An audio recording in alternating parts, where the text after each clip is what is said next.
저하고 노무현 의원하고 이철희 의원 통일민주당이지. 민주당이고 이해찬 의원하고 이상수 의원 둘이는 국민의힘이거든요. 그 5명이 마포에다가 민주연구모임하는 사무실을 하나 만들었어요. 5명이 모여가 뭐 시국에 대한 토론도 하고 서로 뭐 이렇게 친문도 하고 뭐 국회 끝나고 나면 그거 차도 마시고 이렇게 시간 보내는 걸 했는데 이게 뭐 국회의원이 한쪽이 여당이 너무 많다 보니까 완전히 우리가 뭐 힘이 빠지고 할 일이 없는 거예요. 그리고 이게 완전히 뭐 국회가 아니고 통법부지 뭐.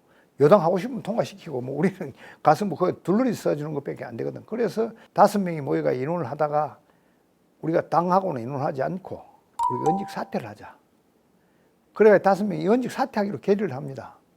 해가지고 이제 우리 통일민주당 국회의원 이제 서희, 평민당 국회의원 둘 이래가지고 의원직 사퇴를 하기로 결의를 했는데 이상수 의원이 직전에 이제 자기는 도저히 안 되겠다고 자기는 빠지겠다. 이래서 내하고 이제 노무현 의원하고 예찬 의원하고 이철희 의원하고 너희가 의원직 사퇴 선언을 하죠.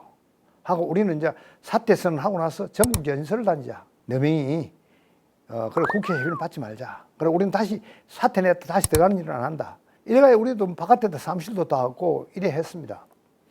했는데 우리가 의원직 4사람이 의원직 사퇴하는 게 엄청난 정치적 충격이 됐어요. 그때 생각지도 않은 일이 벌어졌으니까. 그래가지고 이제 와이스는 그때 이제 여당 대표 아닙니까? 여당 대표고 한데 우리가 사퇴하는 바람에 꼬만민주당의 이기택 총재를 비롯해서 다른 국회의원도 전부 사퇴를 해버리고 DJ 총재를 비롯해서 평민당 국회의원도 전원 사퇴를 해가지고 야당이 전부 사퇴하는 초유의 사태가 발생하지 않았습니까? 우리 4사람 사퇴가 촉발시킨 겁니다. 그래가지고 완전히 정치판에 이제 뭐 이슈가 지금 뭐 여당 마음대로 안 되게 되어버렸단 말이죠. 그 바람에 이제 DJ 총재께서 그때 단식을 하고 하는 바람에 지자체를 완전한 지자체를 얻어냈지 않습니까? 지방자치선거를 했는데 우리 꼬만민주당이 거의 전멸을 했어요. 후보를 많이 냈는데 그 허탁 의원까지 당선시키던 그런 뭐 분위기는 어디 가버리고 전부 다 양당 사이에 낑기 가지고 전부 다 거의 떨어지고 뭐 몇 당선되지 않았어요. 서울에서 뭐 이선희 의원인가 시의원 하나 나가고 뭐 그런가 됐는가 하고 거의 다 떨어졌습니다. 뭐 부산 경남 다 전멸이고 이런데 그래가지고 꼬만민주당이 전표 2기에 놓였는데 꼬만민주당 내 국회의원 8명인데 이게 서로 이견이 양분으로 나뉘는 겁니다. 왜냐하면 지역구가 서울이나 수도권에 있는 사람들은 야권 통합을 하자는 것이고 이택 총재나 김광희 의원이나 내나 노무현 의원 같은 분들은 야권 통합하면 또 떨어지니까 안 할락 하는 판이고 이렇게 완전히 꼬만민주당이 국회의원 숫자부터 반으로 갈라지는 거예요. 지구당 위원장들도 그렇고. 이러다가는 잘못하면 이 8인 8색 9인 9색 하던 이 꼬만민주당이 국민 앞에 망신당하겠다. 이래가 이 쪼개는 게 또 도주가리 나면 이게 무슨 이 망신이야 정치에 있는 사람들이. 그래서 안 돼서 내가 노무현 의원을 설득을 했죠. 어이 노 의원 우리 약간 통합을 시키자. 이거 안 하면 큰 망신 당한다 우리가. 이거 8명 국회의원 남았는데 또 도주가리 나가 갈라졌다. 이거 우리 설 자리가 없을 거다. 그래 되면 국민들이 비난해. 노무현 의원도 전문에 약간 통합에도 별 관심이 없었어요. 뭐 자기는 막 정치에 별 매력을 못 느낄 것일 때입니다. 그때만 해도. 그때 내가 이제 저 꼬만민주당 원내 총무를 할 때거든요. 노 의원을 이제 설득을 해가지고 그래서 약간 통합을 하려고 하면 이기택 총재가 첫째 동의를 해야 되는데 이기택 총재도 약간 통합하면 부산 떨어지니까 절대 안 하려고 할 거다. 그래 하나 방법은 이기택 총재를 우리가 전국구로 밀자. 약간 통합해가 전국구로 밀고 당신하고 나는 부산 나가 떨어지더라도 부산 나가자. 그래 부산 지키고 이기택 총재는 전국구로 모시기로 하고 해가 이기택 총재부터 설득을 하자. 그래 이기택 총재를 둘이가 찾아가 설득을 합니다. 해가지고 이기택 총재한테 개우 승낙을 얻어요. 얻고 그래가지고 이제 국회의원 한 사람 설득을 해가 안 하려는 사람들을 했는데 끝끝내 설득이 안 되는 사람이 이제 박찬종, 뭐 김광일 이렇게 몇 사람이 안 됐죠. 안 돼가지고 결국 그때 내가 이제 야권 통합 운동 꼬만민주당 협상대표 단장을 맡았고 평민당에서는 김은기 의장이 이제 협상 단장을 맡고 그 협상대표 5명을 할 때 그때 이제 노무현 의원이 협상 대표 우리 꼬만민주당께 의원이고 이철 의원하고 유인태 의원하고 원행리 의원인가 뭐 이렇게 우리 장기욱 의원하고 이래 이제 뭐 했고 그 다음에 저쪽에서도 이제 김은기 의장하고 이래가지고 뭐 몇 사람이 해가지고 했는데 그때 국정원에서도 야권 통합을 안 되게 하려고 개척 노력을 했고 그래서 뭐 야권 통합이 되나 안 되나 굉장히 관심사요. 관심사인데 나는 계속 견박을 쳤죠. 야권 통합을 해야 된다는데 동의하면서도 언론이나 뭐 그 국정원 쪽에서 정보를 들으려고 하면 그 되겠나 안 된다 하고 이렇게 뭐 자꾸 이제 연막 전술을 했죠. 그때 이제 사실은 야권 통합을 성사시키기 위해서 DJ 총재를 찾아가서 제가 설득을 많이 했습니다. 우리는 그때 50대 50이면 안 한다 했으니까. 아니 국회는 저 9명밖에 안 되는 데서 기분 50% 내놔라 하는데 좀 무리한 요구죠. 무리한 요구지만은 뭐 갖다 대밀었죠. 그래가지고 협상회가 안 되면 내가 개인적으로 또 동교동 찾아가 총재님 설득을 했습니다. 총재님 그래도 이거 50대 50이라 하더라도 정권은 총재님 가지니까 크게 손해볼 일이 없습니다. 그래 해야 이게 우리가 따라가지 안 그러면 안 따라옵니다. 이래가지고 그래가 마지막 단계에 깨질 뻔한 것도 내가 동주동 찾아가 총재님 설득하고 해가지고 그게 됐습니다. 통합을 이뤄냈죠.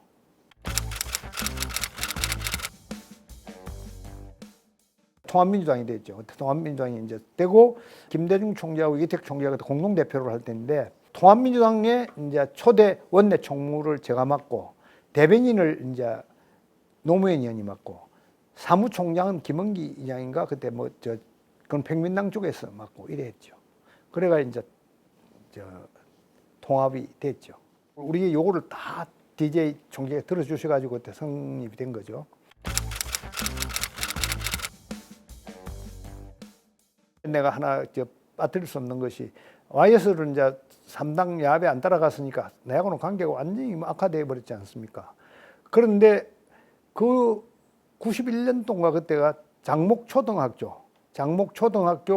정치인 중에서는 국회는 김영삼 총재가 저밖에 없었거든요. 그때 장목초등학교 60주년 개교 60주년 기념 행사가 있었어요. 그래서 그 학교에서 김영삼 총재하고 저를 같이 초대를 했습니다. 그때는 총재가 아니고 이제 민정당 대표 때죠. 민자당입니까? 대표였고 나는 그때 이제 현역 국회의원 있고 그랬죠.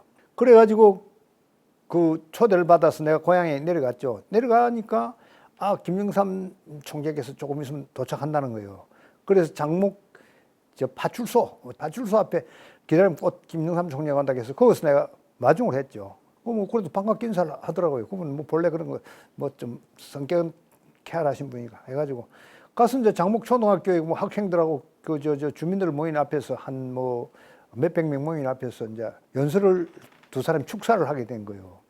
그래서 내가 올라가서 먼저 축사를 하고 그다음에 김영삼 총재께서 축사를 하거든요. 그래서 그 장목초등학교 그 분위기는 완전히 나는 배신자고 김영삼 총재의 일방적인 분위기인데 제가 올라가면서 그 연설을 하면서 그랬죠. 내가 장목이 초등학교에 와서 연설하면서 그 연설 요지 중에 하나가 나는 비록 김영삼 총재님을 안 따라갔지만은 이왕 이제 여당으로 와서 김영삼 총재님께서 꼭 잘 됐으면 좋겠다. 역사에 남는 훌륭한 대통령으로 기록되기를 저는 간절히 원합니다. 그런 식의 했어요. 그랬더니 김영삼 대통령이 좀 기분이 흐뭇했던 모양이에요. 안 따라왔지만 자기 방해는 안 하니까. 그래서 이제 그 바람에 조금 관계가 소원했던 관계가 조금은 회복이 됐어요.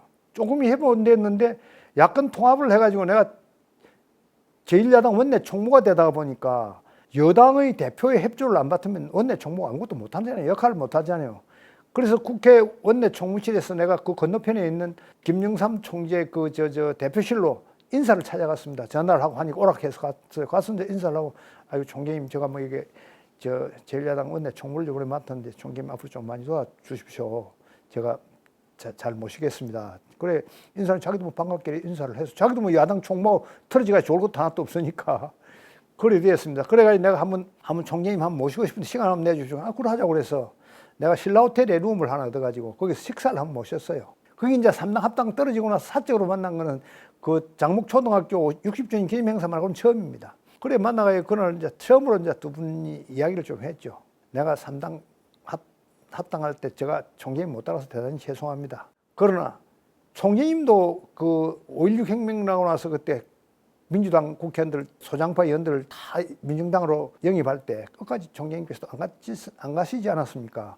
그때 총재님께서도 제가 알기로는 정치 꿈이 있어 안 간 걸로 알고 있습니다. 그런데 총재님 저도 정치 꿈이 있어서 못 따라갔습니다.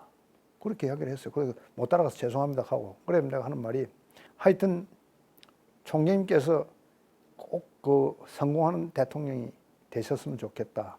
대통령을 했다 안 했다가 중요한 게 아니고 역사에 남을 업적을 좀 쌓기를 난 진심으로 바랍니다. 그래서 서로 기분 좋게 저녁 먹고 헤어졌어요. 그런데 이제 마지막 거기 이제 13대 마지막 정기국회인데 그때 김종호가 이제 민자당의 원내 총무입니다. 나는 이제 저 통합민주당의 원내 총무고. 그런데 협상을 하면 협상이 안 되는 거예요. 한 발도 안 나가는 거야. 정부에서 준 거, 당에서 준 오다들만 딱 움직이는 거예요. 이 사람이 무슨 협상력이 하나도 없어. 그래 몇 번을 뭐 회담을 해도 깨지고 회담을 해도 깨지고 우리는 그때 뭐 추국 소멸가 문제도 결정을 해야 되고 예산도 삭감을 해야 되는데 도저히 안 되는 거예요. 안 돼가지고 뭐 심지어 내가 김대중 총재방에 있으면 이 양반이 전화가 만나야 하면 내가 감을 지르고 뭐 이렇게 할 정도로 사이가 서로 극한으로 나빠졌는데 아무리 생각해도 이래가지고 문제가 안 풀릴 것 같아요. 나도 아무 역할도 못할 것 같고. 그래서 내가 상도동에 김영삼 총재한테 전화를 했죠. 해가지고 내가 오늘 저녁에 댁으로 좀 찾아뵙고 싶은데 시간 좀 내주십시오. 오라고 그러더라고요.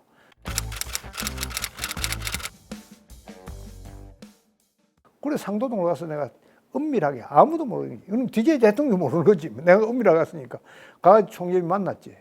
총재님 지금 이제 연항으로 가셨는데 가서 정치로 성공해야 할 거 아닙니까? 국회가 파행으로 가면 총재님한테 흠이 됩니다.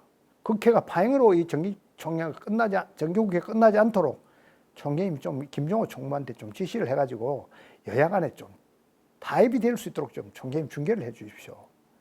그래 내가 설득을 했더니 김영삼 총리 그 말을 그때 알아들었어요. 이거 내가 당대표인데 이게 국회가 파행으로 가면 국민한테 좋은 인상 안 줄 건 뻔하잖아요. 그래서 YS 총재가 하는 말이 그럼 알았다. 내가 내일 김종호 총무한테 지시를 해놓을 테니까 내일 김종호 총무 만나라 이렇게 하더라고요. 그래 이제 살짝 만나고 와가지고 그 다음날 김종호 총무가 전화가 왔더라고요. 내가 국회에 있으니까. 그래 만났더니 김영삼 총재께서 우리 김 총무를 내가 믿으니까 김 총무 하자는 대로 뭐든지 그냥 같이 합의를 하라 했다는 거예요. 그래가지고 뭐 그동안에 절대로 양보가 안 되던 게 하루아침에 다 양보를 받게 됐어요. 그래가지고 그거 뭐 몇 번 이제 만나가지고 이제 절차 거치고 이래가지고 뭐 추곡 소멸가 물관이 문제니 그때만 해도 예산 한 3천억 삭감 쉽지가 않았어요. 그때는 3천억 삭감하고 해가지고 다 해결을 했습니다. 했더니 그 다음에 총재님께서 기자들을 만나가지고 하신 김여중 총재님께서 기자를 만나가지고 저 정기국회가 이제 원만하게 우리 야당 원하는 대로 다 타입이 됐어요. 되니까 김대중 대통령께서 요즘 김정길 총무 전성시대라고 우리 총재님께서 그렇게 말씀하셨대요. 기자들 앞에서. 그 말씀 듣고 와서 나한테 전해주는 기자들이 몇 있더라고요.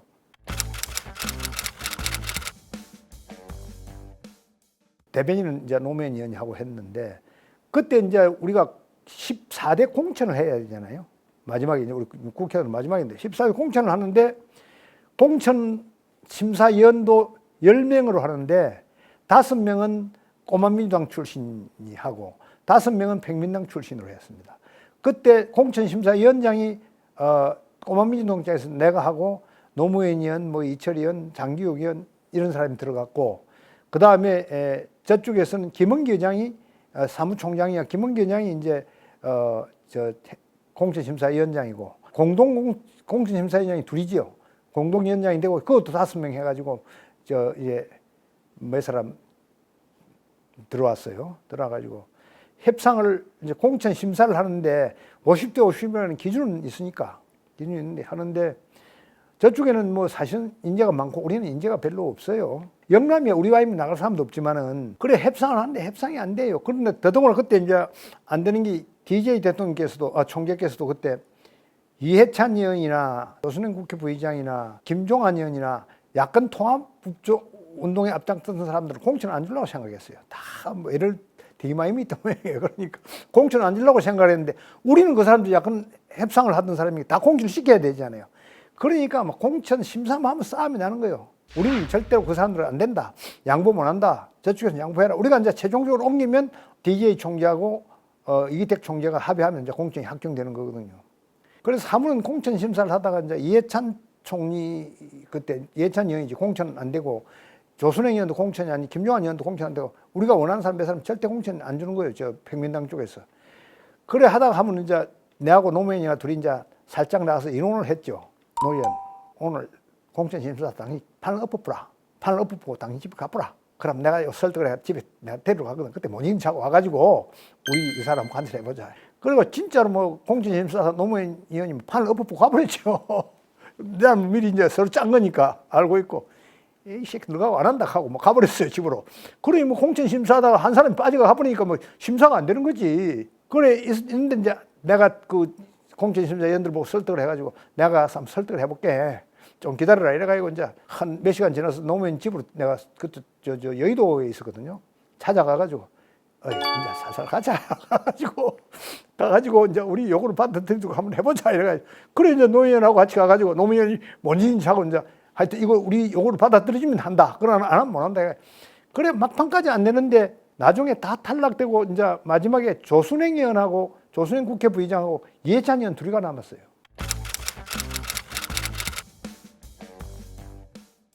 이해찬 의원은 우리가 이제 그 약간 통합운동도 같이 하고 그 원직 사퇴도 같이 하고 했으니까 우리 부담이 있잖아요. 같이 우리 민주연구 모임도 같이 하고 했으니까 그래서 이제 이해찬 의원 우리가 꼭 관철 시켜야겠다 싶어가지고 내하고 노무현이 다 당무위원이니까 마지막에 이제 이해찬 의원도 공천 확정이 안 됐어요.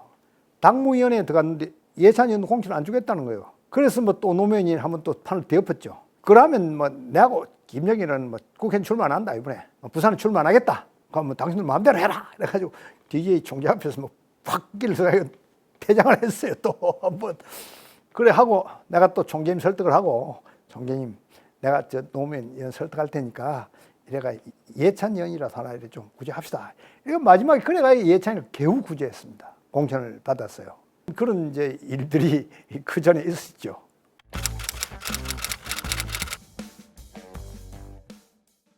14대 총선에서 경쟁이 좀 많이 이겼죠. 뭐 물론 우리가 1당은 안 되고 2당이지만 그때 뭐 3당 합당하게 거의 갔던 것들이 서울에서도 많이 수도권에서도 이기고 해가지고 결국 한 8, 90석 했을 겁니다.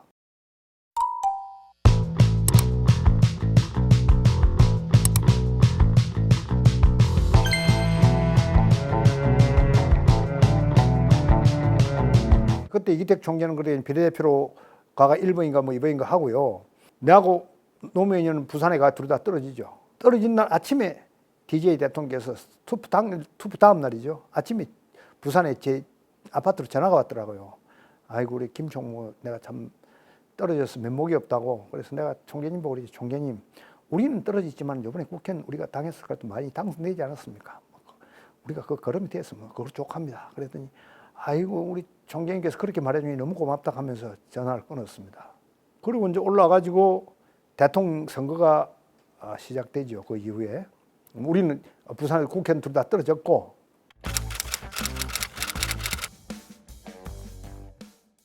그래가지고 이제 전국 대통령 선거 유세전이 시작되는데 노무현 의원은 이제 뭐 TV 토론 같은 거 이런 거 나가가지고 전 연설을 하기로 하고 나는 연설을 잘한다고 이기택 총재가 전국을 DJ 대통령 후보하고 같이 다니면서 내가 찬조 연설 먼저 하고 그다음에 DJ 대통령이 연설하는 거로 이렇게 일정을 계획을 세웠어요.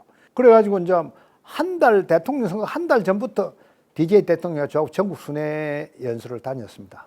가는 데마다 이제 내가 먼저 연설을 해가지고 그 연설의 요지가 뭐냐면 내가 왜 고향 출신인 김영삼 후보를 하지 않고 DJ 대통령을 지지하느냐에 대해서 이제 나는 설명을 하는 거죠. 그리고 거기 이제 설득력이 있잖아요. 고향 선배인 왜 김영삼 대통령을 지지 안 하고 내가 왜 DJ 대통령을 지지하겠느냐. 그래가지고 이제 하니까 그 청중들의 반응이 좋았던 것 같아요. 제 그 찬조 연설에. 그래서 이제 DJ 대통령께서 첫 연설이 시작된부터는 어떤 때는 내가 연설을 마치고 나면 DJ 대통령이 도착을 해야 내가 다른 데로 옮겨야 되는데 시간이 안 맞으면 나는 먼저 떠나고 다음에 DJ 대통령이 내 떠난 다음에 좀 간극이 생기잖아요. 근데 대통령께서 또 오시면 내가 연설하고 갔는 거 확인을 했대요. 김철구 연설하고 갔나? 이래가지고 그리고 그렇게 이제 팀워크를 맞춰가 연설을 쭉 했습니다. 하고 다녔는데 한 달 동안을 전국에 한 150몇 군데 연설을 둘만 같이 이래 다녔거든요. 때로는 승용차 옆자리에 내가 타고 때로는 비행기를 같이 타고 때로는 그때는 헬리콥터도 우리가 한 대를 빌렸습니다. 같이 빌리고 타고 다녔는데 같이 이제 여관에 가서 자고 같은 호텔방에서 자고 옆방에 내가 이제 자고 이제 아침에 같이 식사하고 뭐 또 같이 또 연설하고 이렇게 됐는데 한 번은 안동역 앞에서 연설회가 일정이 잡혔는데 그때 겨울이 되니까 눈이 많이 오고 막 기후가 안 좋아가지고 이 뭐 비행기가 뜨니 안 뜨냐 시간이 자꾸 지연되는 거예요. 그런데 또 우리 헬리콥터를 미리 그 시간 때문에 미리 빌려놨거든요. 그 탄 대를. 그래서 이제 DJ 대통령께서 하시는 말씀이 그럼 자네가 먼저 헬리콥터하고 먼저 내려가라. 내려가가지고 청중들 잡고 있으면 내가 비행기를 타고 조금 늦더라도 도착할 테니 그때까지 사람 좀 잡아놔라 이겁니다. 그래서 나는 그때 뭐 헬리콥터 상승이 위험하긴 하지만 이제 헬리콥터를 타고 안동으로 출발했고 후보께서는 이제 비행기로 이제 대구로 내려가지고 대구가 그 어디 포항인가 내려와서 이제 그걸 오기로 했어요. 안동으로 가는데 기후가 나빠가지고 이 헬리콥터가 안동역까지 못 가는 거예요. 그 고개 하나를 못 넘어가는 거예요. 그걸 못 넘어가고 결국은 내가 타고 가던 헬리콥터가 겨울이니까 논바닥에 물이 질끈하잖아요. 논바닥에 불시착했습니다. 그래가 이제 뭐 걸어 나가서 내가 택시를 잡아 타야 되는데 택시도 시골에 그리 많이 댕기지도 않았는데 아니 논바닥에 앉았네. 논바닥에서 그 헬리콥터 내려가 걸어 나오니까 뭐 발이 완전히 뭐 진흙투성이가 됐죠. 돼도 뭐 가야 되니까 시간 맞춰가지고 그래 그 이제 나와가지고 택시를 가는 걸 우지 하나 잡아 타고 안동역에 가니 이미 사람들은 다 지고 아무도 없어요. 시간이 늦어져 버려가지고 뭐 1시간 이상 가면 지치됐을 거예요. 그리고 뭐 후보께서 도착도 못 했고 그래 이제 저 대구에서 다시 만나가지고 이제 대구가 포항에서 다 만나가지고 다시 올라왔죠. 올라왔는데 그런 일도 있었고 또는 이제 차를 타고 이제 이렇게 뭐 서로 이제 그때 참 정이 많이 들었죠. 한 달을 그래 두 사람만 헬리콥터 다 타고 뭐 승용차 옆자리도 타고 뭐 호텔에서 같이 자고 비행기도 같이 타고 이러니까 얼마나 정이 많이 들었겠어요. 그것도 DJ 대통령께서는 내가 그래 YS 비판하면서 자기 편을 들어주니까 고마웠겠지. 그래서 이래 하는데 가면 이제 뭐 여러 가지 이야기도 하고 이러는데 하여튼 저도 대식가지만 우리 DJ 대통령 대식가거든요. 대식가인데 술을 잘 안 하시고 담배도 이제 끊고 이래나니까 조금 군것질을 하는 편이에요. 그래서 늘 이제 승용차에는 간식이 실려 있습니다. 떡이라든지 과일 깎은 거라든지 감도 깎고 뭐 사과도 깎고 이런 거 해가지고 늘 간식거리가 걸려있어. 그러면 차 안에 가면서 그거 먹고 같이 갈라 먹고 또 이야기하고 뭐 이래 또 농담도 하고 이러다가 댕기고 이러는데 한 번은 가다가 말이지 고속버스 그 휴게소에 차를 세우더라고요. 그리고 그 앞에 수행비서 보고 저 가서 아이스크림 사오라고. 그 아이스크림 사는 또 비비백 같은 거 있으면 그걸 사오라는 거예요. 그래 또 같이 그 차 안에서 그거 먹고 그 이제 저도 당이 있었지만 DJ 대통령 당이 있거든요. 당이 있는데도 그런 걸 또 좋아하시더라고요. 그래서 그런 기억들이 참 많이 남아 있습니다. 남아 있고 참 때로는 대통령 생각이 날 때마다 그런 추억들이 생각이 나고 참 그때 한 달 동안에 너무나 많은 정이 들은 것 같아요. 그리고 전유세 다니고 할 때 그때 나는 이제 국회의원 떨어져 가지고 뭐 최고위원 할 때가 그랬는데 그 대통령께서 상당히 이제 내가 뭐 생활도 오래 올 거라고 생각했는지 상당히 저에게 많은 그 금액의 돈을 지원을 해 주었습니다. 그 합동연세 다니면서 몇 번이나 해주고 그래서 참 뭐 늘 고맙게 생각하는데 그래 결국 뭐 투표 당일날 나는 이제 개표하는 거 집에서 보니 뭐 안 되는 거고 밤새 개표 결과를 보다가 내가 아침 일찍이 차를 오락해가지고 동교동에 총재님 가서 인사는 해야겠다 싶어서 일찍이 차를 타고 총재님 댁으로 갔어요. 그날 투표 다음 날 아침에. 갔더니 이미 총재님은 당사에 그날 이제 정계 은퇴 선언하는 날입니다. 당사로 출발해 가시고 있고 이효 여사만 계시대요. 그래서 이효 여사는 보자마자 서로 끌어안고 서로 포옹하면서 뭐 참 눈시를 붉혔죠. 붉히고 이제 그래가지고 내가 당무회 하는데 가니까 당무회를 하고 있더라고요. 내가 들어가니까 총재님 벌떡 일어나시더라고요. 당무회를 주재하다가. 그래 그 당무회 석상에서 두 사람이 또 포옹을 했죠. 한 달 동안 정이 많이 들었으니까. 그래 그때 이제 다른 우리 국회의원들 다 놀랬죠. 두 사람이 포옹을 하고 뭐 눈시울 뿌리고 하니까.